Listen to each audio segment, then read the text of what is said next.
Assalamualaikum warahmatullahi wabarakatuh. Sebelumnya kami mengucapkan terima kasih karena telah diberikan kesempatan untuk melakukan presentasi kali ini. Kami dari kelompok 6 yang terdiri dari saya sendiri, Desi Fitrotun Nadifah, dan rekan saya Reza. Kami akan mempresentasikan materi yang berjudul Ketentuan dalam memilih suami atau istri menurut pandangan Islam dan wanita yang halal atau haram untuk dinikahi. Selanjutnya akan dijelaskan oleh rekan saya. Baik, yang pertama saya akan menjelaskan wanita yang baik dijadikan istri. Ada 3 sifat wanita yang baik untuk dijadikan istri. Yang pertama, ada kemantapan hati. Seorang wanita dikatakan siap untuk menjadi istri jika sudah memiliki kemantapan hati untuk menikahi dan membina rumah tangga. Kemantapan ini akan membuatnya yakin bahwa menikah adalah pilihan yang dibuat dengan banyak pertimbangan dan ia siap menerima segala perubahan yang terjadi setelah pernikahan, termasuk tanggung jawab barunya sebagai seorang istri. Dan yang ketiga itu menunjukkan sifat keibuan. Sifat keibuan adalah sifat wanita yang tercermin dari perilaku kasih sayang serta penuh perhatian, baik kepada suami, anak, dan keluarganya. Sifat ini identik dengan beberapa sifat seperti menyukai anak-anak, gemar memasak, gemar bersih-bersih, tegar menghadapi masalah, tahu apa yang diprioritaskan dalam rumah tangga, dan sabar dan sifat positif lainnya yang berfokus pada kesehatan keluarga. Itu mengapa wanita dengan sikap ini dianggap sudah siap untuk menjadi calon istri karena ia tahu apa yang harus dilakukan nanti saat membina rumah tangga. Selanjutnya yaitu laki-laki yang baik untuk dijadikan suami. Ada 8 sifat laki-laki yang baik untuk dijadikan suami. Yaitu poin yang pertama, dia mau mengakui kesalahannya. Pria yang layak jadi suami adalah yang mau bertanggung jawab dan tidak takut untuk mengakui kesalahannya. Justru dia mau selalu belajar dari kesalahan agar bisa menjadi seseorang kepala keluarga yang lebih baik. Yang kedua, dia memperhatikan perubahan kecil. Seseorang pria yang bisa jadi seorang suami yang baik adalah pria yang dapat memperhatikan perubahan kecil dalam hubungan yang dijalani. Ia tidak akan takut untuk berkata jujur tentang perasaannya dan memberikan komentar yang bisa membangun pasangannya. Dan yang ketiga, dia mau bekerja keras. Dalam hubungan percintaan, Anda dan pasangan perlu sama-sama bisa menjadi satu tim yang baik.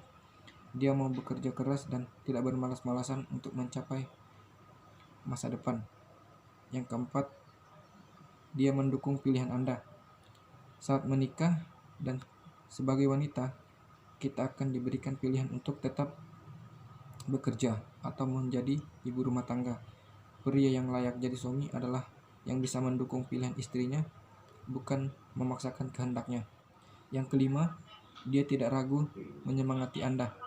Pria yang baik untuk dijadikan suami adalah yang tidak berhenti memberikan semangat pada Anda untuk mencapai impian yang Anda inginkan. Dia justru terus mendukung dan tidak akan membuat Anda berhenti untuk melakukan sesuatu. Yang keenam, dia bisa membuat Anda nyaman.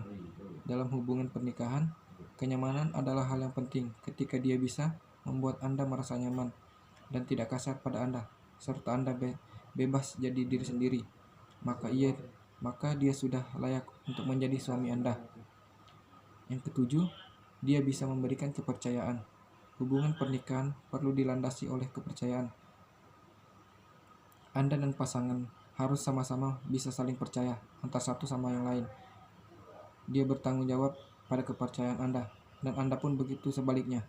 Anda bertanggung jawab atas kepercayaan yang diberikannya. Yang ke-8, mau jadi pendengar yang baik.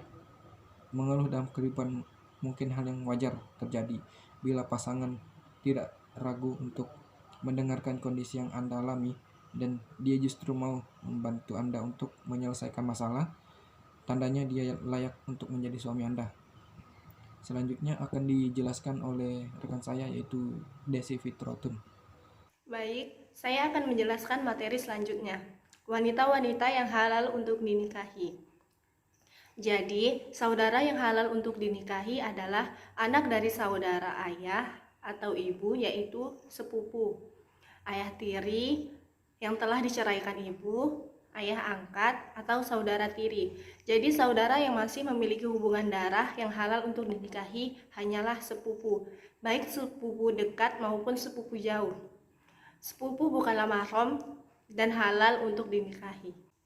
Kemudian materi selanjutnya yaitu wanita-wanita yang haram untuk dinikahi. Dalam surah An-Nisa ayat 23, Allah telah menjelaskan secara terperinci mengenai wanita-wanita yang haram untuk dinikahi dan dapat dikelompokkan menjadi 3 golongan, yaitu yang pertama, mahram karena nasab. Jadi, golongan wanita yang haram dinikahi dalam Islam adalah mereka yang terikat dengan nasab atau keturunan, yang meliputi ibu, nenek, dan seterusnya, baik dari pihak laki-laki maupun wanita. Kemudian anak perempuan, cucu perempuan, dan seterusnya dari pihak laki-laki maupun wanita.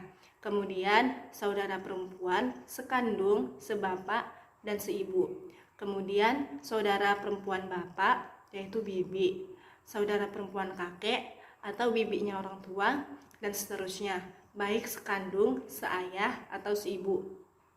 Kemudian selanjutnya saudara perempuan ibu atau bibi, saudara perempuan nenek, bibi orang tua, dan seterusnya, baik sekandung, seayah, atau seibu. Kemudian selanjutnya putri saudara perempuan atau keponakan, sekandung, seayah, atau seibu, cucu perempuannya, dan seterusnya, baik dari pihak laki-laki maupun wanita. Kemudian yang terakhir, putri saudara laki-laki sekandung, seayah, atau seibu, atau keponakan, cucu perempuannya, dan seterusnya, baik dari pihak laki-laki maupun perempuan. Kemudian yang kedua adalah mahram karena pernikahan. Jadi, golongan wanita atau mahram atas dasar hubungan pernikahan dan sifatnya sementara, yaitu artinya jika hubungan pernikahan tersebut berakhir, maka sifat mahramnya pun bisa berubah. Ini dapat dibedakan menjadi 4 kelompok, yaitu istri bapak atau ibu tiri, istri kakek, dan seterusnya ke atas. Kemudian istri anak, istri cucu atau menantu, dan seterusnya.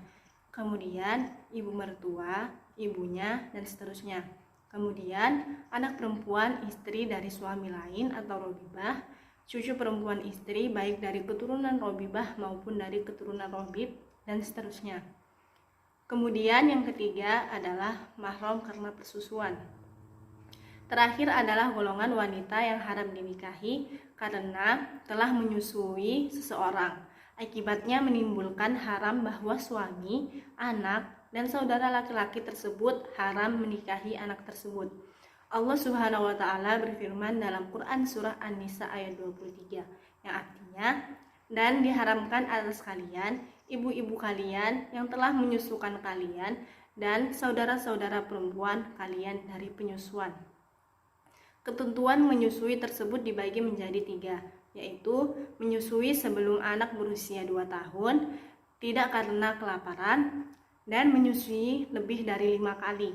Itulah beberapa golongan yang haram untuk dinikahi perempuan menurut Islam. Baiklah, sekian dari kami, kurang dan lebihnya mohon dimaafkan. Wabillahi taufik wal hidayah. Wassalamualaikum warahmatullahi wabarakatuh.